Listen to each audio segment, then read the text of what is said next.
Today I'm taking a look at the QQH Z80 laptop screen extender. So we've got our quick start guide. And we have got our extender. It's a nice large display on this guy. We are looking at just over 15 inches. We have our menu buttons right here in the bottom right. And on the back side, we can see that that screen is folded up. But we can take the whole thing and unfold it so that we have a screen on the left and a screen on the right.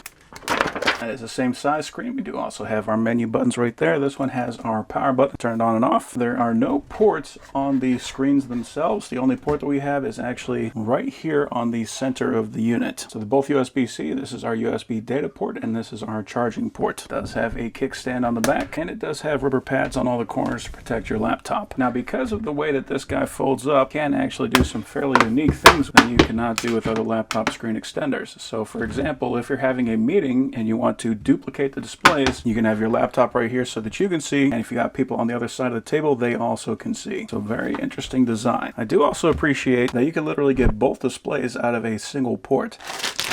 So here we have a USB-C to USB-C cable. This is an interesting design. We have a 90 degree, but whereas most 90 degrees are kind of flipped to the side, this one is flipped inward. So that is going to be to accommodate getting this port in from the back. We have a second cable that is USB-C to USB-A. So that is to be used with this power supply. It's USB-A there on the top. See, that's 100 and 240 volts, so it's good for international or domestic. It outputs 3 amps at 5 volts. So I am curious if our laptop can supply enough power, if we can connect everything with this single cable. Either way, we can power this guy up using this power supply. Okay, so this is a Dell XPS 17 9700. This is a 17-inch display. I'm most curious if the Thunderbolt 3 ports on here can power up those displays. All right. We got something going on.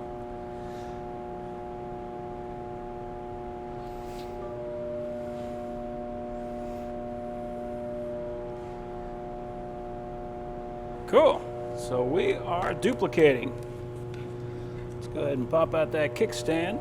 Yeah, that looks really good too. Now it is important to keep in mind that this does not really clamp onto the display. It's just basically going to sit behind the laptop.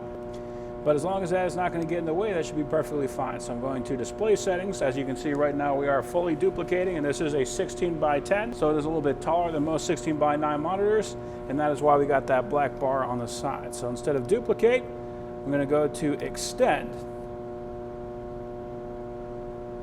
And keep changes. So now we've got 3 monitors, each with their own independent information. Yeah, and for a 15-inch monitor, that looks remarkably close to that 17-inch monitor in the middle. Now for me, with a laptop, having one display is okay if you're doing a limited number of things or if you don't have to use it very long. I almost always want to have at least 2 displays. Having 3 displays is just that much better. All right, here we go. So now I can edit my videos over here. I can watch videos over there. If I just want to keep my mind occupied, I can throw some chat up over there. I can even take this video, the monitor, and throw that over there, so I got a lot more real estate for actually doing my editing, and then I can see my preview over here. There's just a lot of options you got when going with 3 monitors, and having that 15-inch display, that just makes it a whole lot easier to see what you're actually doing. If you're looking for 2 15-inch monitors, especially one that can plug in with a single USB-C port, because we are just using that single USB-C port, I do not have power plugged into that. Everything's being drawn directly off of the laptop. That is an awesome setup. I really just appreciate that I still got 2 USB-C ports still left on this laptop. But it looks great, really nice color. It's updating very quickly. I don't see any kind of skipping or stuttering or anything like that. That is a beautiful extender.